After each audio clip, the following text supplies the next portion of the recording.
Hello everyone, welcome back. Today we're talking about how to haggle and negotiate and trade and get the best price possible for the book you're trying to buy or the books you're bringing to sell or trade at a comic book convention. This is per request from a few commenters saying, how are you getting these good deals? I want to know your secrets. And I also had some people accuse me of lying. Oh my gosh, I would never lie on YouTube, but it's the truth. I get awesome deals when I go to these conventions and when I make these trades. How do I do it? Well, I'm going to break this down in a few steps of how I do it. Now, let me preface this by saying these are not guaranteed steps and there may be some side effects. So for the first step, I'm going to talk about presentation, and that includes yourself. So many times at these conventions, I'm catching big whiffs of body odor and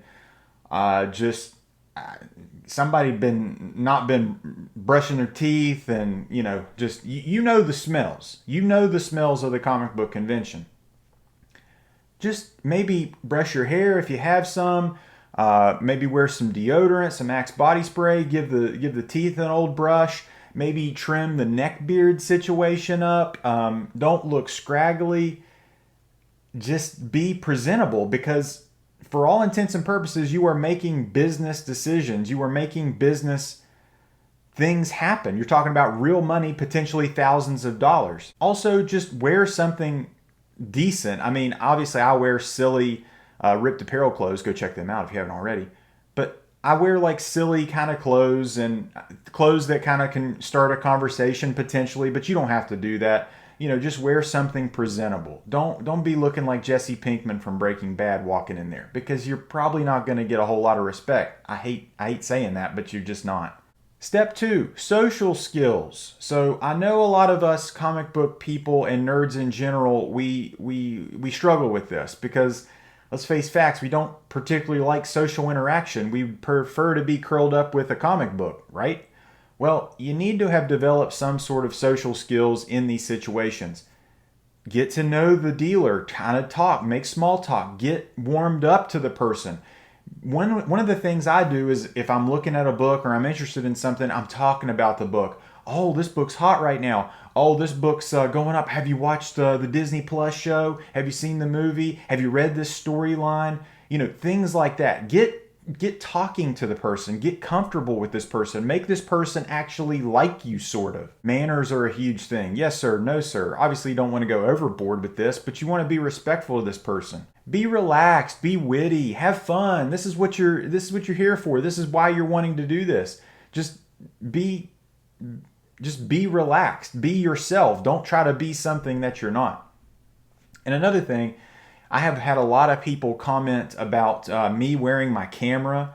I had some people accuse me of having a hidden camera, or the dealers had no idea they were being filmed. I'm like, dude, I had literally a giant camera strapped across my chest, big black straps around my chest, around my shoulders, with a big red flashing light. Like, a lot of times you're dealing with these guys and they're older. I mean, they may not be able to see, they're not as sharp as they used to be. They're probably running on like a donut for breakfast. So, just be patient with these guys, be relaxed, be funny, be witty. That's all I'm going to say about that. Next step, know what you have. Go into these things knowing exactly what you have, what the values are, specifically their most recently sold values. So if you're selling slabs, it's as easy as going on the eBay listings or going in your GPA or cover price. I'm going to tell you guys, most of these guys use GPA, that GPA analysis. I don't know what GPA stands for, but I think the A is analysis. But they're using that. So a prime example is when I was trying to sell my Invincible #1. That book had been going for like $1,100, $1,300 or something consistently. That last sale price was like $850. Guess what every single one of those dealers was looking at? $850. So do not be surprised and shocked if that's the number that they're looking at. Know what you're wanting for a cash price, and know what you're wanting to do for a trade. I know a lot of people talk about, they're not going to be they're not willing to do lateral moves or just trade something. I'm telling you, if you trade like 10 books for one book, A lot of times they'll do that in a lateral trade because these dealers realize it's a lot easier to sell 10 $100 books than it is to sell one $1,000 book. The type of person that buys those two different books are totally different people, and there's a lot more $100 book guys and girls as opposed to $1,000 book guys or girls. Be flexible. And what I mean by this is bring some cash for the trade. Be willing to throw a $100 bill, $200 in to spice up a deal, because that shows you mean business and that you're willing to be flexible.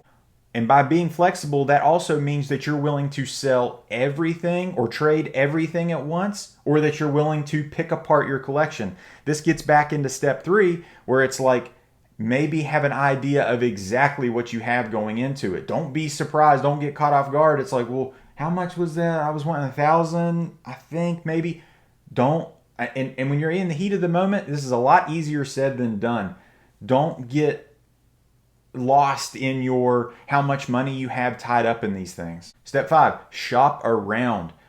Don't get discouraged when you go in there and you've gone through like 5 or 6 dealers and you've gotten shut down by everybody. If you're at a bigger convention or just at a show that's got a decent amount of vendors, then you're going to be okay. And that's another big thing. You don't want to, I mean, if you're going to a smaller show and there's only a few vendors, I mean, your chances of selling or trading are much lower. So you probably want to go to like a bigger thing. And another thing shopping around is, I hate saying this, but a lot of guys up in the north, as opposed to southern guys, it's just different. A lot of people, a lot more hospitable. And I'm not taking shots at northern people. It's just they're a lot more fast talking, a lot more show me the money now, show me the money now. And I'm like, no, I'm trying to show you what I got. I'm just an old Southern gentleman. Step 6, don't bring fresh ink books. Don't bring your latest variant covers and your latest virgin covers and your 1 in 125 or whatever it is. Bring your tried and true books. Guess what? A lot of these dealers are not 30-somethings. They're 50-somethings. They're 60-somethings. And guess what those guys like? They like those Silver Age books. They like those classic Bronze Age books. You know why? Because those are the tried and true books. Those are the books that people want. Those are the books that when you see those up on the wall, it's like, oh my God, that is for Silver Surfer. Don't bring your 1 in 25 Jenny Frizen, whatever the hell. Bring the stuff that is more likely to sell. These guys have been around the block. They know. Fresh ink stuff sells for a couple weeks. That's your C2E2. But at the end of the day, your C2E2 acetate cover, I mean, that's going to sell for a few months. But your tried and true books, your Hulk 181s, they ain't going nowhere. Step 7, if you do bring your modern books and your fresh ink variants, make sure they're 9.8s. You start bringing in some 9.4s and some 9.6s, good luck. I have had very, very little luck selling super modern books. I'm talking books from like the 90s to now, the last 32 years. Those books better be 9.8s if you're wanting real serious money for them. Step 8, put your raw books in Mylar. It's all about presentation. What do you think these guys are doing when they're putting their wall books up? You think they're putting raw books up there in the just regular bags and boards? No, they're putting them in Mylar, because that Mylar, man, it's shiny. It's hitting that light. Oh my God, this raw book, this is hot. We need this book now. Put it in a thick back and board. So when you're putting in your backpack or you're bringing it in, it's not going to get bent and torn up, and the presentation is just so much better. And my last step in this is have a mix of things. Bring slabs and raws. Be flexible again. Going back to, what was it, step 3 or 4? I don't remember. There's a bunch of steps. Bring a mix of things. It's just a lot more enticing. It gives a lot more wiggle room.